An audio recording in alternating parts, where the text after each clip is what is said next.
Good afternoon, everyone. I'm Advocate Harpreet. People know me as Preeti Gupta as well. I'm practicing in Ambarla, Derabasi and Chandigarh High Court as well.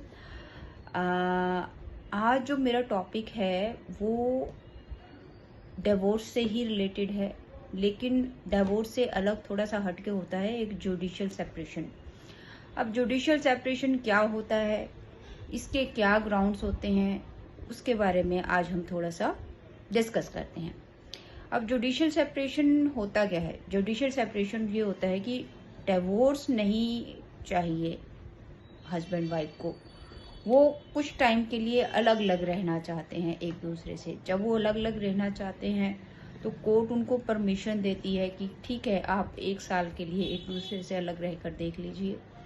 तो हो सकता है कि आप लोगों की जो मिसअंडरस्टैंडिंग्स हैं वो ठीक हो जाए, या एक दूसरे से थोड़ा दूर रहकर आप एक दूसरे की वैल्यू समझ सकें। तो इन बेसिस पे जो है जुडिशियल सेपरेशन मिल जाता है।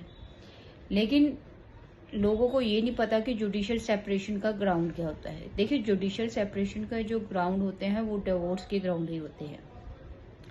जुडिशियल सेपरेशन मेनली अगर हम हस्बैंड की बात करें तो हस्बैंड जो है वो वाइफ की तरह, वाइफ ने जो उसके ऊपर क्रुएलिटी की है उसके बेसिस पे जो है वो जुडिशियल सेपरेशन ले सकता है।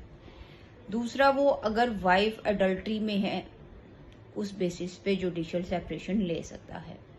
और जुडिशियल सेपरेशन के दौरान अगर दोनों के बीच में सब कुछ ठीक नहीं होता है, अगर प्रॉब्लम्स वैसी की वैसी रहती हैं और जुडिशियल सेपरेशन का टाइम पीरियड होने के बावजूद भी दोनों के बीच में कोई अंडरस्टैंडिंग नहीं बनती है, तो जो हस्बैंड वाइफ हैं, जो हस्बैंड है वो डिवोर्स के लिए भी जा सकता है, वाइफ भी जा सकती है अगर वो जुडिशियल सेपरेशन में है।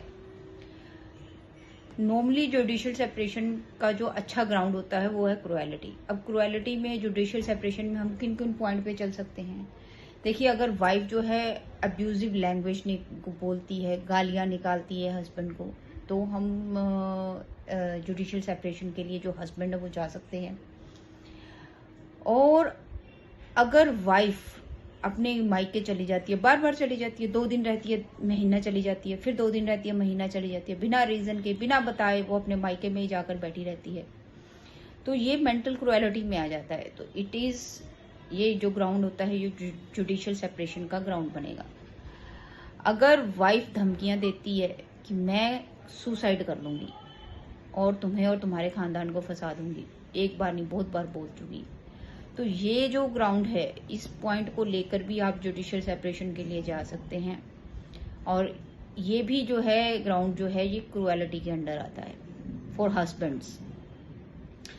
थर्ड है कि अगर एक हस्बैंड के ऊपर उसकी वाइफ जो है अडल्ट्री के एलिगेशंस लगाती है, बेमतलब से उसको बोलती है तेरा इसके साथ चक्कर है, तेरा उसके साथ चक्कर है, तो हस्बैंड को मेंटल क्रुएलिटी देती है, मेंटल परेशानी देती है। तो इस पॉइंट पे भी जो हस्बैंड्स हैं वो जुडिशियल सेपरेशन में जा सकते हैं। और जुडिशियल सेपरेशन का टाइम पीरियड खत्म होने के बाद दोनों हस्बैंड वाइफ फिर से दोबारा से आराम से रह सकते हैं अगर उनके बीच में अंडरस्टैंडिंग अच्छी होती है। और अगर नहीं होती है तो डिवोर्स के लिए भी जा सकते हैं। Thank you so much.